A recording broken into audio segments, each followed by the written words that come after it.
Hey, what's up, y'all? Welcome to my humble abode. My name is Aquazi Osborne, and this channel is called God Did. And just being honest, this is completely brand new for me. I'm hoping it's fun. I'm hoping it's fire. And I'm really hoping we all enjoy it as much as at least I enjoy it. And I really do hope I enjoy it. Just being honest. Um, but I'm really here because I want to share stories about God, stories about what God has done in my life, and some of the crazy stories I've heard about what God has done in the life of my friends, family, individuals I've come across. So as long as I go through this journey called life, I want to share His stories, stories about God, and I'm hoping, hey, we can laugh about them. I really am hoping we can get some good laughs out of this. Maybe even cry every now and then, but be encouraged and be able to relate. And at the very, very least, yeah, very, very least, get hope. Hope that, hey, man, if God did it for them, God did it for him or her, He can do it for me. So, without further ado, let's jump into today's story. Enjoy. Yeah, that was a story. It really was a story. A story about God. So, this hasn't been rehearsed. So if I say a lot of ums or rights, apparently I say a lot of rights. Like I'm notorious for saying rights. If you want to count, please feel free to go ahead. It's probably going to be a lot. But yeah, hope it's not so bad. So let's go. And today I just wanted to share a short story about God, really. It happens in my life, but it's about God. And it's about how God helped me pass my pre-qualification exam for my licensing exam.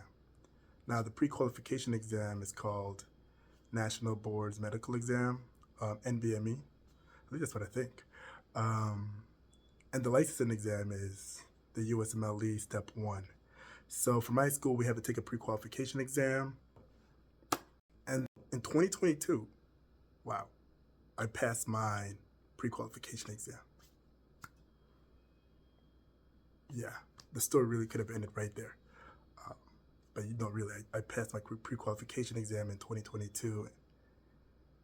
However, I made a mistake. I literally did. And it's such a dumb mistake, I won't lie. We had a certain time period to apply for the licensing exam, the Step 1, the USMLE Step 1. We had a certain time period to apply for it. And long story short, I thought I had applied for it. I thought I went through the process. I got confused about something. Either way, 6 months down the road, my friend hits me up, telling me about the process because they're going through it at the moment. And I realized I never actually fully completed the process. So at that point, I was like, oh no. So I decided to log back on to I believe the ECFMG, the organization that handles international medical students for the States. I decided to log onto that and really finish the application for my licensing exam, Step 1. The thing is, the ECFMG needed to verify with my school that, I'm a student at their medical school.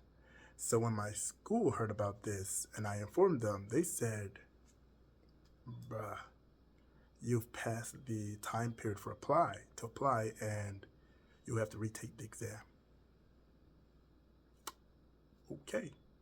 I mean, I'll be honest, at that point I was kind of, I guess a bit, gotta do this again, but at the same time, hey, I passed it once, I can do it again. You know what I mean? So that's how the story continues, right? Because it could have really ended in 2022. I just passed my exam, like it really was. So at that moment, I think the passing grade was a 62. I scored a 69. And I was like, yo, it only gives me an opportunity to get better at the course material, and score a higher grade on my Step 1 exam. So when I passed the exam in 2022, I started working in May, the start of May, because I had bills, my family, I needed to support them, so I started working, and in 2023, right? In 2023, while I was working as a developer, in 2023, I got a message from the school that said I have to take the exam in the next 2 or 3 months. Now, this is I think around February or something. I'm like, now I won't lie, I was supposed to be studying and working at the same time, and that's what I was doing. But what I realized is, especially working as a developer, it takes a toll. It takes a huge toll, and after working all day, the studying isn't as efficient. I can always study, but it isn't as efficient, and it's more of a struggle. So, hey, I was studying, but at the same time, it wasn't at the efficiency I would have liked it to be at. So in February, I get this message from the school, and I'm thinking, snap. Like, I am not in exam taking shape.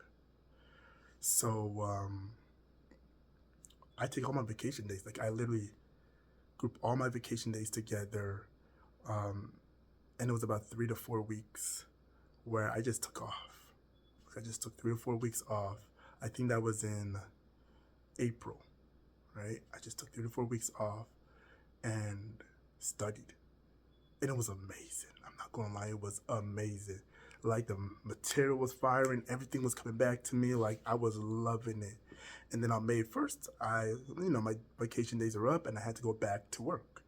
So jumping back into work. At that point, I had applied to take the pre-qualification exam. I think it was scheduled for June, right? So the start of May, first week, that was 1 year working at the company. And I start working and I realized once again my studying has plummeted, and it just sucks. I remember, like, after the first day or second day, I remember just making a prayer to God. I was like, God, like, I need the money because, like, my family, the bills, like, I have to support, but at the same time I can't do this work and also study and pass the exam. Like, one of them has to give. I remember making that prayer, and I'm like, I don't know what to do, God. I don't know what to do. So I remember I think it was a Thursday. So a Thursday, I get a notification. Like, I'm in my 1 year now of working there. I get a notification. HR wants to meet me. I'm thinking, hey, it's probably some convention or something. Like, it's my 1 year of being at the company. So I'm like, okay, I got a meeting. When I get to this meeting, this is what I find out. The company has going through some of their own struggles, and they're laying off a number of people. And I turn out to be one of those people that's getting laid off. Now, no, don't get me wrong. It was between me and my senior developer. Like, the guy's a genius. Like, so it's totally understandable. But at the same time, it was the first time I'm like, ooh, so this is a corporate world. Like, okay. Never lost my job like that.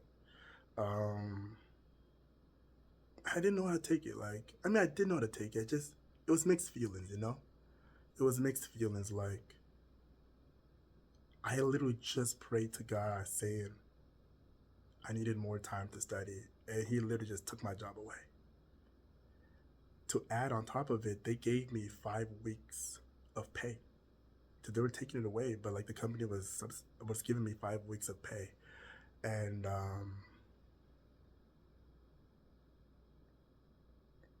it feels weird to lose your job, not by your own choice, but at the same time, I'm sitting there like, God answered my prayer, like Jesus came through.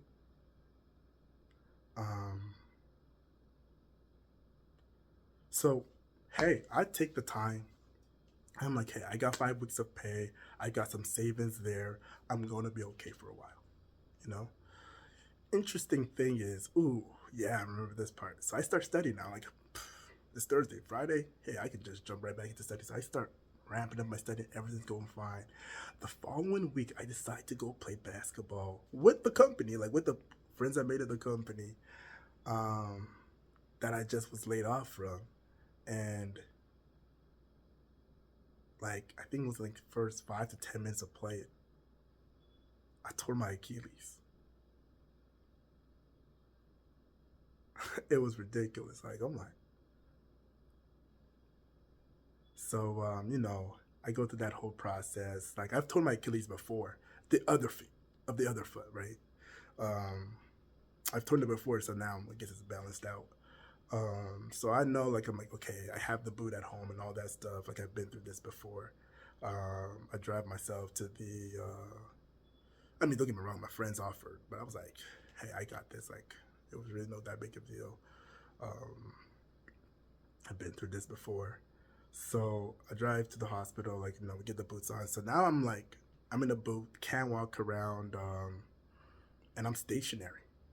And all I got is studying. I'm sitting this way, okay, God, I didn't know I needed it that bad.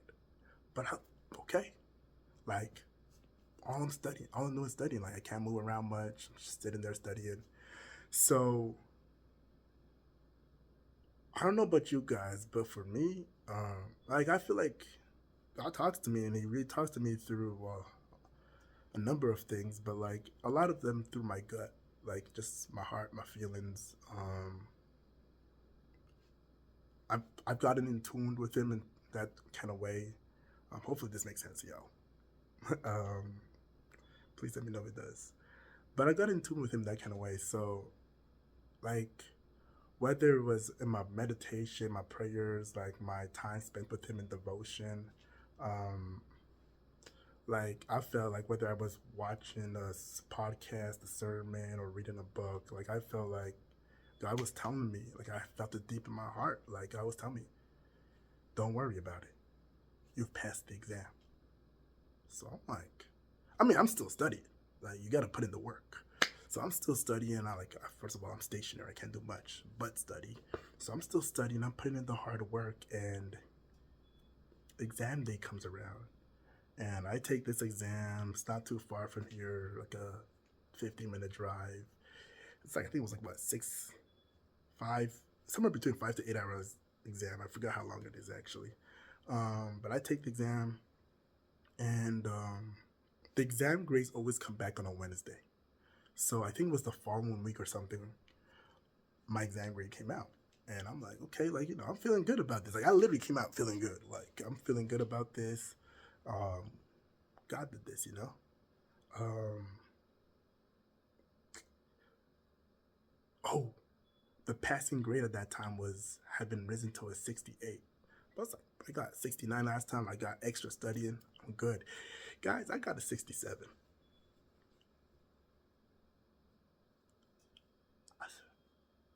I was like, well, that's odd.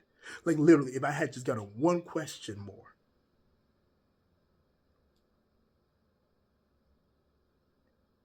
Anyways, so, the sentiments hit. The sentiments hit. You're like, shake it off. It's not the end of the world. You calculate your timeline again, your medical timeline, and I'm like, yo, okay, I applied again for the next exam. And the next exam was in, I believe, somewhere in the end of July or mid-July to the end of July. And I get back to studying. I just get back to studying. Like, obviously my family's like they take it hard because, they're invested in this. Like, we've invested a lot into this, and taking a lot of financial hits and stuff. And we did get right back on the horse and keep going. So I applied again, and I'm like, this time I'm going to prayer, I'm fasting, like all that stuff. Like, I'm really trying to get to know God. One thing I always said to my fellow medical Christian classmates is we spend so much time studying as a medical student, 8+ hours in a day. Like, I would go 12 hours, 16 hours sometimes if I could. That's really hard. It's not possible, like, but it's really hard. But like, we would hit those hours if we could.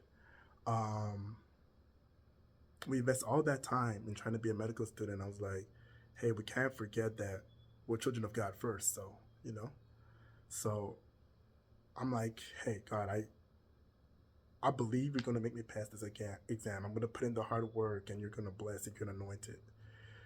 I think I haven't said right so far. I don't know if I have. Please tell me I haven't. Um, I have said a few times though. I was about to say right now.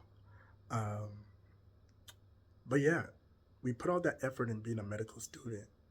And I'm like, I can't forget that first and foremost, I'm called to be a child of God. So I should be really intentional about it. And while being a child of God, the blessings of everything else will follow. So trying to maintain it, and I'm like, okay, God, hey, like, if you want me to up my game somehow, get more intimate with you, like, I'm all for it. Like, you first, you before even medical school. So I started, like, I was in a meeting once with a men's meeting. My boy, Santi Derek, um, him and I, like, he invited me to join him in leading a men's group. And I met some of the most dopest men. Like, I love these guys. Brazen. Shout out to my Brazen boys. And so I joined that group, and we would chat. I think it was every Tuesday. I don't know. It was on a Tuesday, right? Back then? I think it was still on a Tuesday. But we'd be talking every Tuesday. And I remember one meeting, him, Santi was there, Michael Ty was there, and they were talking about obedience. And I just felt it in my head, like, just pounding, like, there was a certificate I had to drop, you know? And it's because, like, when due to my own immaturity, like, when I met this person, like, the lust rises, and, like, and the lust leads to porn and all of that stuff, and, like, I'm trying to stay away from all that. So God told me to clean up my space.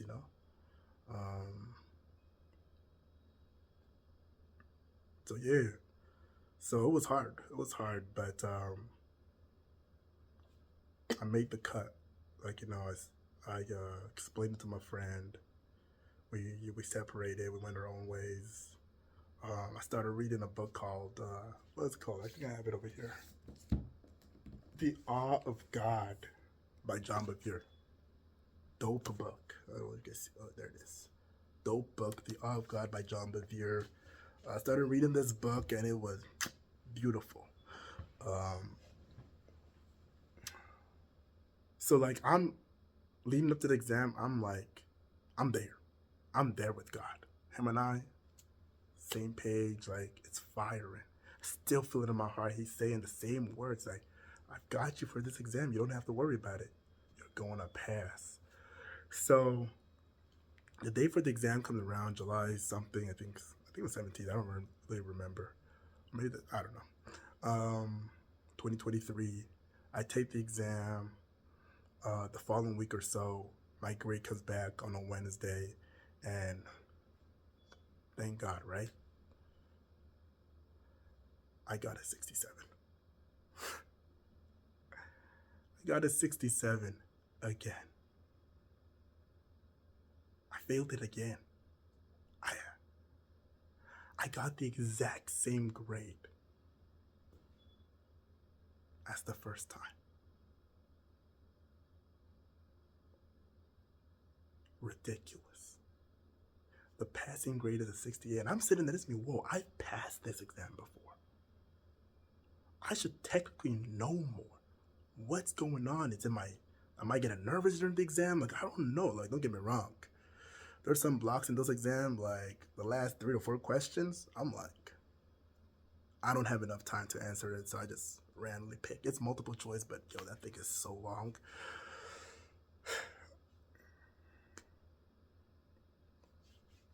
So it really hit hard this time. Like, I'm not gonna lie, it hit hard.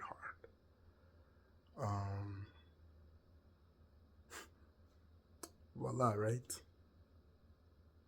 God did. Like I literally had to like I'm thinking, yo, shouldn't it be more hard out of 100 points to score the same points, the same score back to back? Like, shouldn't that be harder? Um, but 1 point shy.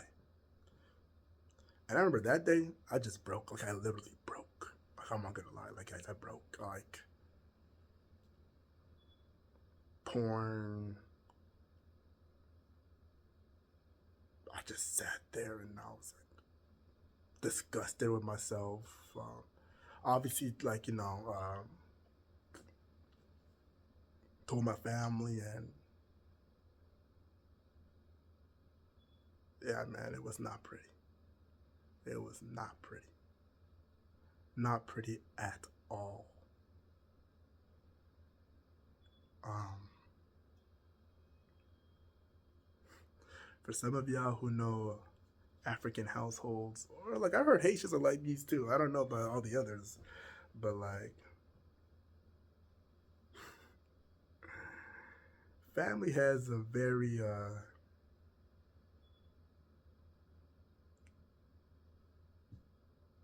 honest mouth. Well, not honest, as in a very straightforward mouth. So you're all kinds of stuff. And like, I get it because they were hurt too. I was hurt. Everybody's hurt. Um, so yeah, that day was just horrible. That day was just horrible. Um,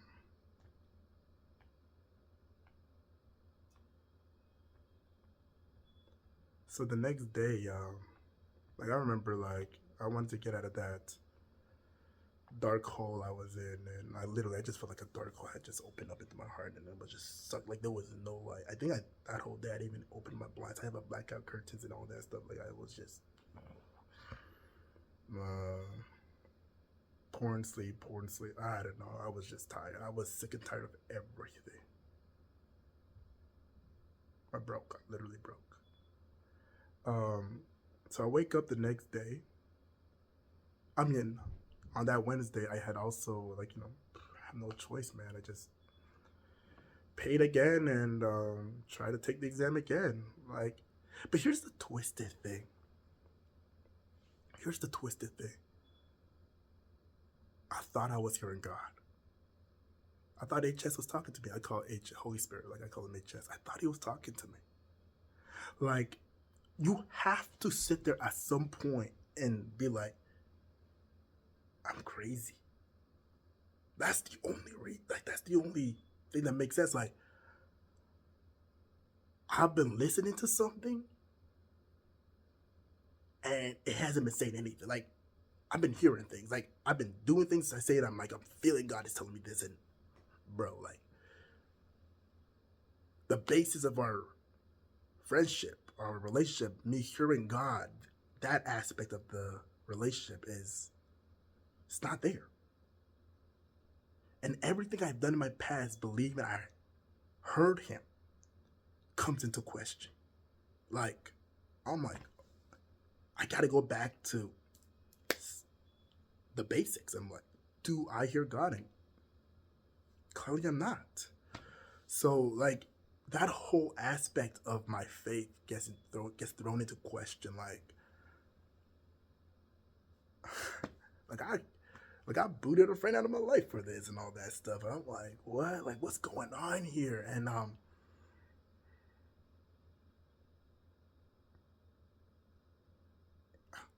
anyways, so I wake up Thursday, and I'm one of those guys who I feel like I hope like when you sleep, like I wake up like if I'm angry and I sleep, I wake up and I totally forget why I'm even angry. So I'm not even angry. Like I wake up happy and I'm like, oh wait, I was angry. So I'm hoping like I'm waking up on Thursday and like at least this hole is somewhat smaller. Bro, that hole was just as big. And it was still eating me up. And I was fighting that morning. I was fighting. I'm like, hey, I'm not going to fall into any negative vices or anything like that. I'm not going to go into a dark spiral of negative thoughts. I just ain't doing it. And I was fighting, man. Fighting. Trying to open my books to study, trying to spend time with God, and none of it was working. Trying to read the book, The Awe of God, and I read a portion of it, and that portion brought up, I think, what was the verse? Let me find the verse. I think it was Psalms 139. Psalms 139 verse. Yeah, I got it here. Psalms 139 verse 17 to 18, and it talks about basically how God cares for us so much, and He's always thinking about us so much that the number of thoughts He has about me, the number of thoughts He has about you, the number of thoughts He has outnumber the grain of sand on this earth. And John Bevere goes on to make a comparison, saying that if he thought about his wife for the time period they've been married, if he thought about her for 40 years, that is, if he thought about her continuously, right, and I'm assuming that's every second or something, he wouldn't have enough sand to still fill a shoebox. Like, apparently, like, I think I searched up the information somewhere where, and I chat GPT this, where it says, where is it? It says 1 billion grain of sand can most likely be found in a cubic foot, right? So he's like, God's thoughts are a lot more. Like, that's just enough, like, for a shoebox. Let's think about a shoebox. He said for 40 years he thought about his wife constantly. He still wouldn't have enough sand to fill the shoebox. And that's just a shoebox. Now we're talking about all the sand and the grain of sands on the earth. That's God's thoughts for me. So that Thursday morning, like, I'm like crashing. I'm literally crashing. Like, I'm doing my best to hold on. And I remember turning around and looking in the corner of my room, and I started shouting to God. And I started shouting, if you have that many thoughts about me, yo, spare me just one. Just spare me one thought. Like, out of the quintillion of thoughts you have, spare me just one. Because I think ChatGPT said there might be a quintillion, I don't know, grains of sand. I don't know. But just spare me one. Like, spare me one thought you have about me so it can get me through that day, Thursday. Because I'm crashing and I'm doing my best to stay holy.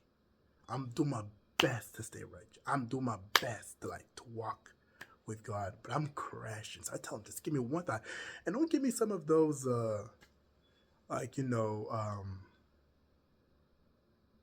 Jeremiah 29 verse 11 or one of those like very generic, like I have the plans for you, plans to prosper you and all that stuff. Like, what plans? Like, give me a specific thought about my pre-qualification exam. Like, I want a specific thought about Osborne on that specific thing that Thursday about your pre-qualification exam. And I'm screaming this, right? I'm screaming this in the corner of my room, at the corner of my room. And after screaming it, I pick up my phone because once again, like, yo, I'm crashing. I'm really trying to hold on. I pick up my phone. In the span of like 2 to 3 seconds, like, I'm trying to open, like, I don't know, Instagram. I'm trying to open chess. I have a chess app.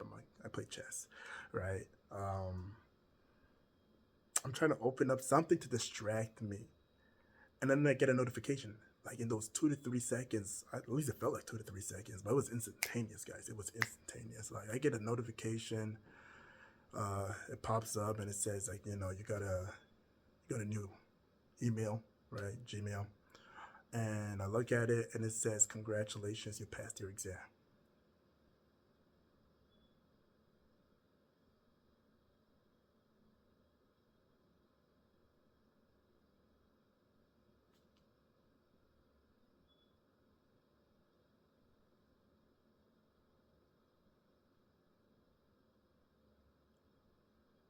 I'm still speechless today, Sarah.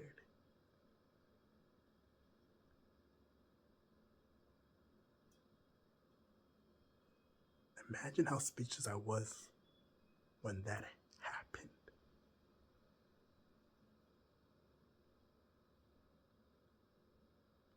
I didn't get it. I didn't get it at all. Congratulations, I passed my exam.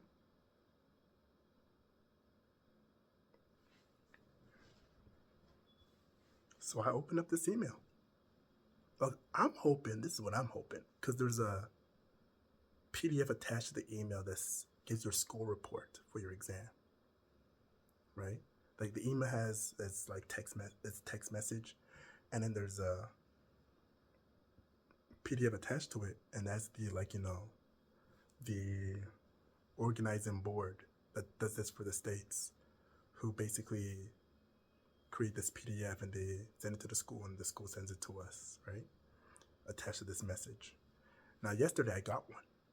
On Wednesday I got one, right? And the PDF was there and the message there was, "Hey, like, you didn't pass your exam, you scored a 6, like, and I looked at it, I opened up the PDF said, I scored a 67. The school said their passing grade was a 68, so I would have to retake the exam again. I failed. So now on this Thursday, I'm looking at this message and there's a PDF attached, and I'm thinking, was there some kind of mistake in the calculation of my grade? And I'm about to get a 68 or plus. So, like, I'm like, I click the PDF, expecting to see a higher grade, and there it is. A 67. Like, the grade didn't change. It didn't change at all. Now, I probably should have been an honest Christian and call up the school and say, "Y'all made a mistake. I didn't pass the exam because, like, this grade is still the same," and, like, you probably send an email, because emails never come out on Thursday. Like, it's always Wednesdays for, like, when you take an exam.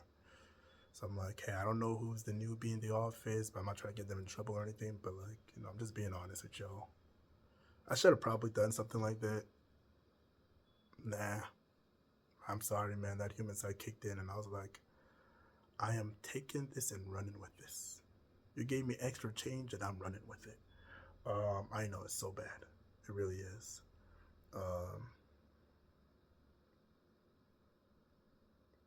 So I didn't call the school. I called the ECFMG, right? That board again, and I'm like, okay, this time I'm trying to apply for my exam, like my licensing exam, because this was a pre-qualification exam. So I talked to them. I'm like, "Hey guys, I just got, like, I passed the exam and everything." They're like, the school, like, it would take a second. Like, if you just got the email, then it would take them at least 24 hours before it shows up in their system. So I'm like, okay. So I'm giving it 24 hours right now. I'm like, God, are you doing something? Like, I tell my family, they're all confused. We don't know if we should be celebrating or is this a mistake. And then, oddly enough, the friend that I that had to put the distance away from, that I had to basically unfriend, messages me and tells me the school changed their policy.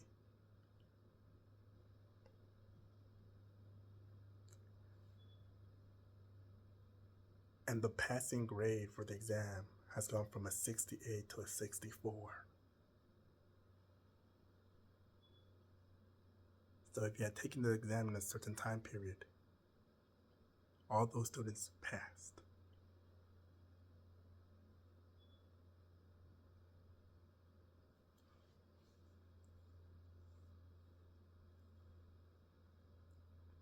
Yo, I'm literally sitting there thinking,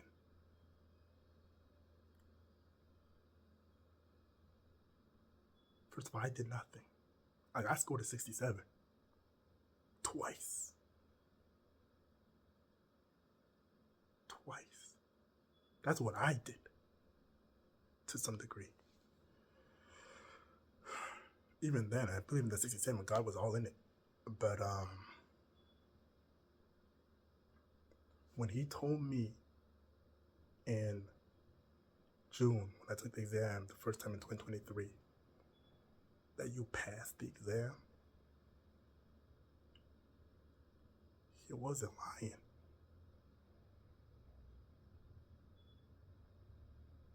He wasn't lying. That 67 to him was always a pass. So to take the exam again, and I felt like it was like, at least the way I see it, I was like, no. You're still gonna get 1 point shy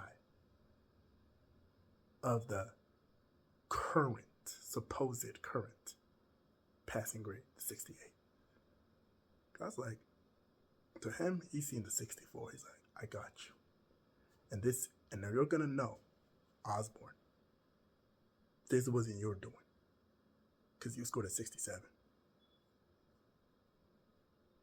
I pushed you through.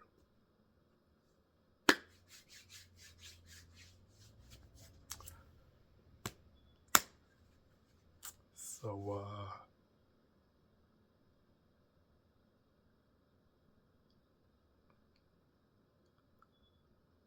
that's God. That's a story about God.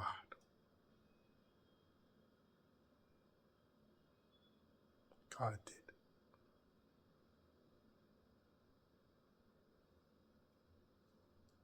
God did it all. I love y'all, and I hope this story motivated and encouraged you in some way, but I have to figure I'll share it. And